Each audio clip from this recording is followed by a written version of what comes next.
اور آپ اس حدیث کو سن کر یہ بات بڑی آسانی سے سمجھ میں آ جائے گی آپ کے کہ اللہ رب العزت نے ایسا کیوں کیا۔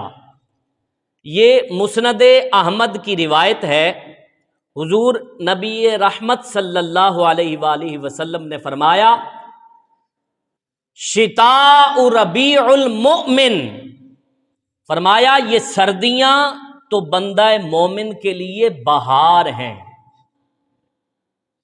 اوروں کا موسم بہار کے موسم میں آتا ہے، لیکن بندہ مومن کی بہار یہ سردیوں کا موسم ہے۔ اور کیسے، اس کی وضاحت بھی کی، حضور علیہ الصلوۃ والسلام نے فرمایا طال لیلہ فقام، کہ سردیوں کی راتیں بڑی لمبی ہوتی ہیں اور بندہ مومن جی بھر کر قیام کرتا ہے۔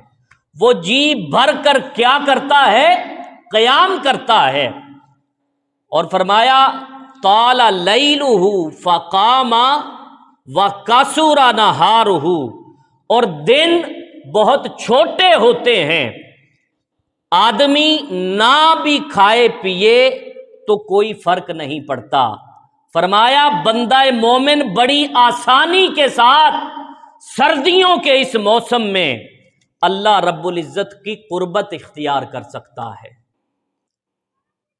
کہ رات جو طویل رات ہوتی ہے، اس رات میں اللہ رب العزت کی بارگاہ میں قیام کر کے، اللہ رب العزت کی بارگاہ میں سجدہ ریزی کر کے، اپنی جبین نیاز کو اس مالک لا یزل کے بارگاہ میں جھکا کر ساری رات عبادت کر کے بندہ مومن درجات بلند کر سکتا ہے۔